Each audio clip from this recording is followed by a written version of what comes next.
Good morning friends. स्वागत है आज हमारे इस एजुकेशनल निशा साहू चैनल में। मैं निशा कुमारी आज आप सभी को इस वीडियो में बहुत ही फैंटास्टिक वाला धातु रूप बताने वाली हूँ। वो धातु रूप जो चलेगा आज का विधिलिंग रहेगा। क्या रहेगा? विधिलिंग। मैं पहले ही लिख दी हूँ। आप सोच रहे हैं जब विधिलिंग है तो ऊपर क्या है? इसी विधिलिंग का ऊपर संक्षिप्त रूप है। इसी विधिलिंग का ऊपर क्या है? संक्षिप्त रूप है। मैं पहले संक्षिप्त रूप लिखी हूँ, उसके बाद विधिलिंग लिखी हूँ। संक्षिप्त रूप लिखना क्यों जरूरी है? तो इसके पीछे रीजन यह है कि इस संक्षिप्त रूप पर आप कुछ भी बैठा सकते हैं, चाहे वो भू धातु का हो या पठ धातु का हो या दृश्य धातु का हो या कुछ भी हो, जो भी हो आप उसको किस पे लिख सकते हैं? इस संक्षिप्त रूप पर लिख सकते हैं। लेकिन कौन सा लकार का, मतलब कौन सा लिंग का? विधि लिंग का लिख सकते हैं। ठीक है ना? विधि लिंग। विधि लिंग थोड़ा क्या आज्ञा के अर्थ में हम विधि लिंग का प्रयोग करते हैं। जैसे उसे पढ़ना चाहिए, उसे खेलना चाहिए, वहां पे हम किस चीज का प्रयोग करते हैं? विधि लिंग का ही प्रयोग करते हैं। तो ये हमारे कहाँ काम आएगा? आपका ये मन में आता होगा कि धातु रूप में तो बोर्ड में पूछे ही जाते हैं, ऑब्जेक्टिव में आपको पूछे जाते हैं बोर्ड में, और ये अनुवाद बनाने में बहुत ज्यादा काम आएगा और बुक जो पढ़ते हैं आपको उसमें समझने में काफी हेल्प मिलेगी आपको इससे। तो आई होप आपको ये वीडियो समझ में आएगा। अगर वीडियो अच्छा लगेगा तो लाइक जरूर कीजिएगा, चैनल को सब्सक्राइब नहीं किए तो वो भी कर दीजिएगा, और कमेंट में बताते रहिएगा कैसा लग रहा है और किस तरह का वीडियो चाहिए। ठीक है ना? तो हम चलते हैं अपना इस संक्षिप्त रूप की तरह। संक्षिप्त रूप क्या है? इस विधि लिंग के ऊपर संक्षिप्त रूप पहले इतना अनिवार्य है। आप जब भी संस्कृत में धातु रूप लिखते हैं, एक वचन बहुवचन, मतलब जो वचन होता है और पुरुष होता है, वो दर्शाना बहुत जरूरी है। क्योंकि आपको ऑब्जेक्टिव में जब प्रश्न आते हैं तो इसी से रिलेटेड आते हैं। अब प्रश्न कैसे आता है तो भी हम आपको बताएंगे, लेकिन इससे पहले जानते हैं संक्षिप्त रूप हमने कैसे लिखा है। संक्षिप्त रूप यह है कि एक एताम एयु ए एतम एतम यम एवं इम। अब जो संक्षिप्त रूप है ये हो गया। अब विधि लिंग। विधि लिंग मतलब किस चीज का? भू का। भू का मतलब होता है भाव। भू का भू नहीं चलता, भू का भाव चलता है। भाव मतलब भू मतलब होना होता है, लेकिन दरअसल जो हम धातु रूप लिखते हैं वो भाव को बनाकर लिखते हैं। ठीक है? तो जो भाव भू है उसको हम संक्षिप्त रूप में बैठा है। जैसे कि ये भू है, भू का क्या चलता है? हमने भू बोला। भू का क्या चलता है? भाव चलता है। और इस भाव में इस एत को जोड़ेंगे, इस भाव में इस एत को जोड़ेंगे तो क्या बनेगा? भवेत बनेगा, भवेत।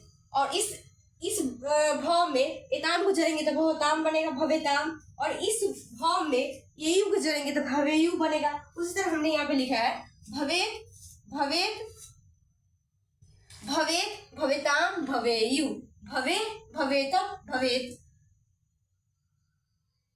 क्या है यहाँ पे?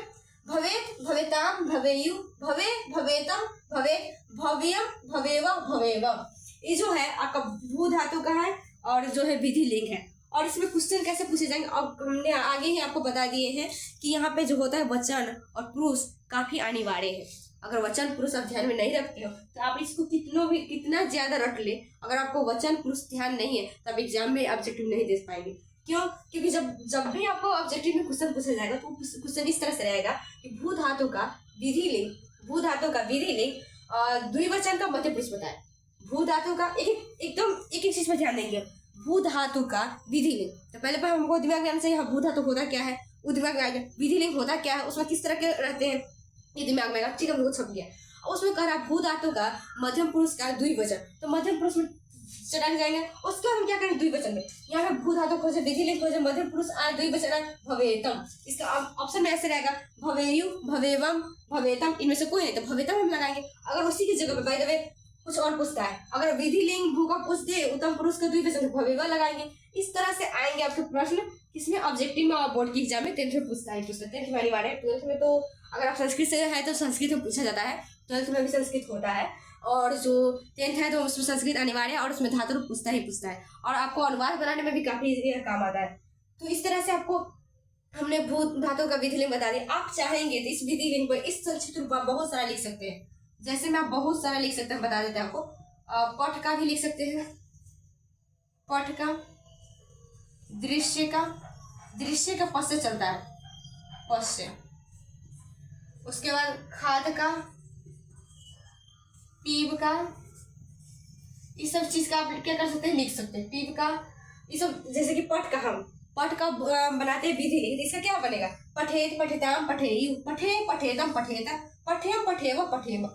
मान लेते हैं अगर हम पश्य धातु का बनाते हैं, पश्य का, पश्येत पश्येत पश्यताम पश्येयु, पश्ये पश्येतम पश्येत पश्येता, पश्येम पश्येव पश्येव। अगर पीव का बनाते हैं पिबेत पिबेताम पिबेयु, पिबे पिबेतम पिबेता, पिव्यम पिवेवा पिवेम, इस तरह से आपको बनाना है। और आप इसको याद कैसे करेंगे, जैसे 5 होता है, 5 लकार होता है, 5 लकार में और बहुत सारे धातु रूप उसको याद कैसे करेंगे, आप लिखते रहिए।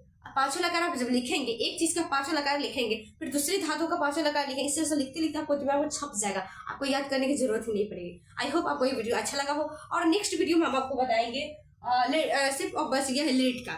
लीड काफी आसान है, जैसे लट चलता है उसी में थोड़ा सा एक ऐसा चीज डाला जाता है जिससे आपका लीड बन जाता है, वो हम आपको नेक्स्ट वीडियो में बताएंगे। आई होप आपको ये वीडियो अच्छा लगा हो। Thank you.